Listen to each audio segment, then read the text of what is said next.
अल Jolani के group हयात तहरीर अल शाम ने हुकूमत कायम की। वो बशार अल असद जिन्होंने 13 साल अपने खिलाफ होने वाली बगावत का कामयाबी से सामना किया। ऐसा क्या हुआ कि सिर्फ चंद हफ्तों में सारा खेल पलट गया। बशार अल असद को इस हालिया बगावत के दौरान अपने इत्तेहादियों से बहुत कम मदद मिली। अब यहाँ कुछ सवाल बहुत अहम है कि क्या वाकई अबू मोहम्मद अल जुलानी मजलूम फलस्तीनियों की मदद भी करेगा। पूरी सूरत हाल का बैकग्राउंड देख लेते हैं।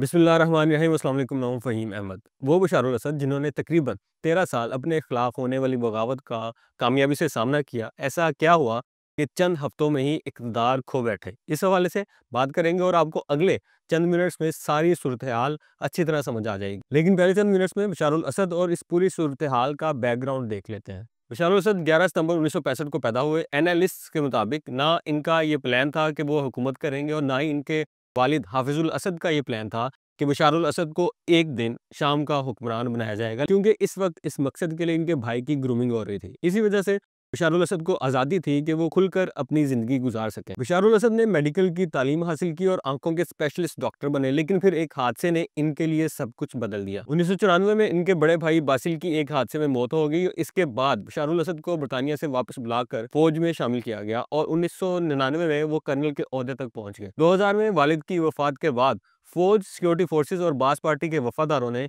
इन्हें सदर बनाने के लिए हालात साजगार किए। वो शाम के फौजी कमांडर इन चीफ और बास पार्टी के सेक्रेटरी जनरल बने। इसके बाद रेफरेंडम के जरिए इन्हें सदर मुंतखब कर लिया गया। इब्तिदा में बशार अल असद ने इस्लाहात का ऐलान किया, सियासी कैदियों को रिहा किया और आज़ाद सहाफ़त और सियासी जलसों की इजाज़त दी। लेकिन ये इस्लाहात ज़्यादा देर ना चल सकी और जल्द ही सियासी मुखालफिन को गिरफ्तार किया जाने लगा और आज़ादी राय पर भी पाबंदियाँ लगा दी गई।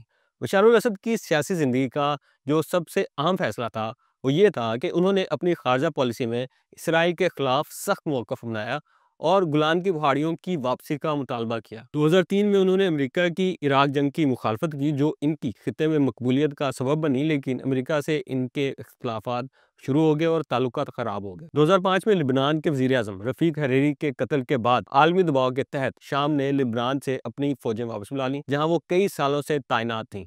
फिर जब अरब स्प्रिंग का सिलसिला शुरू हुआ तो 2011 में शाम में भी अवामी मुजाहरे शुरू हुए, जिन्हें बशार अल असद ने बैरूनी साजिश करार दिया। मुजाहिरीन के खिलाफ सख्त कार्रवाइयाँ की गई, जिससे हालात मजीद बिगड़ गए। मुल्क भर में मुजाहिरों ने शिद्दत इख्तियार कर ली और अपोजिशन ने मुसल्लह जदोजहद शुरू कर दी।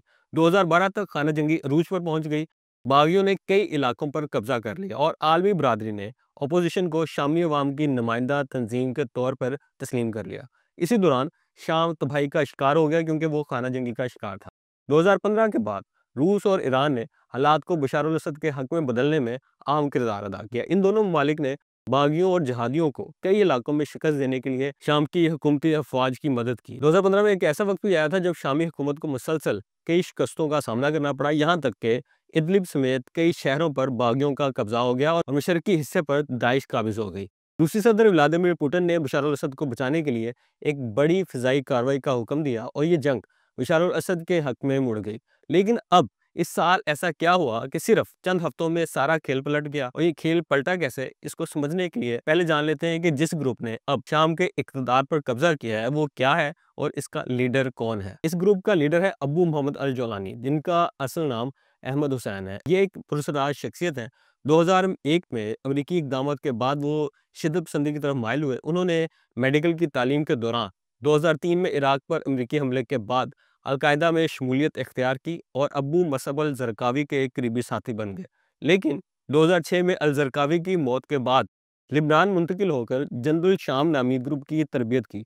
इसके बाद रिपोर्ट्स के मुताबिक वो इराक आए और अमेरिका की जानिब से गिरफ्तार कर लिए गए। 2008 में अमरीकी कैद से रिहाई के बाद अल जुलानी दाइश में शामिल हुए, लेकिन बाद में 2011 में शाम वापस आकर बतौर अलकायदा ग्रुप सरगर्मियां शुरू की, जिसका मकसद बशार अल असद की हुकूमत गिराना था। 2013 में उन्होंने दाइश के अल बगदादी से वफादारी से इनकार करके अलकायदा के एमन अल जौहरी का साथ दिया। लेकिन फिर 2016 में अलकायदा से भी अलहदगी इख्तियार करके खुद को एक इत्तदाल पसंद रहनुमा के तौर पर पेश करने की कोशिश की। अल जुलानी के ग्रुप हयात तहरीर अल शाम ने 2017 में शुमाल मगरबी शाम में इदलिब के इलाकों पर कब्जा करके हुकूमत कायम की, लेकिन इनकी हुकूमत पर भी इंसानी हकूक़ की खिलाफ वर्जियों के इल्ज़ामात आयद किए गए।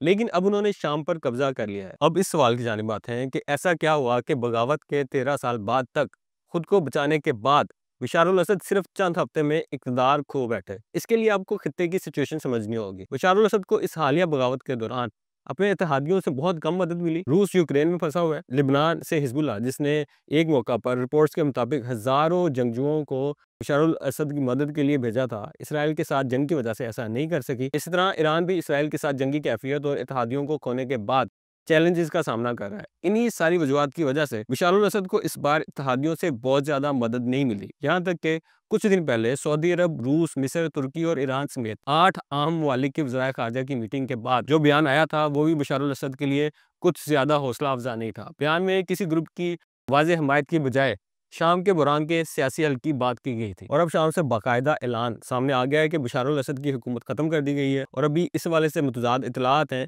कि वो ज़िंदा भी हैं कि नहीं। अब यहाँ कुछ सवाल बहुत अहम है। पहला कि इस नई हुकूमत की इसराइल के हवाले से पॉलिसी क्या होगी। ये फैसला तयन करेगा कि ये जो ग्रुप है, इसका मकसद सिर्फ बशार अल असद हुकूमत का खात्मा था, या ये मजलूम फ़लस्तीनियों की मदद भी करेगा। दूसरा अहम सवाल ये है कि ये जो बागी ग्रुप हैं, जिन्होंने बशार अल असद को हुकूमत से निकालने के लिए इत्तेहाद किया हुआ था, ये इत्तेहाद कायम रख सकेंगे या नहीं। और तीसरा अहम सवाल यह है कि क्या वाकई अबू मोहम्मद अल जुलानी एक पुरअमन और जमहूरी शाम की तरफ जाएंगे, या अपना इक़्तिदार कायम करने की कोशिशें करेंगे। इन सवालों का जवाब आने वाले दिनों में बहुत आम होगा और मिल भी जाएगा। उम्मीद करता हूँ कि आपको ये जो पूरा बैकग्राउंड है, ये समझाने में कामयाब हुआ होगा बगैर किसी बायस्ड ओपिनियन के। इंशाल्लाह अगली वीडियो के साथ दोबारा हाजिर होऊंगा। अपना ख्याल रखिएगा। अल्लाह हाफ़िज़।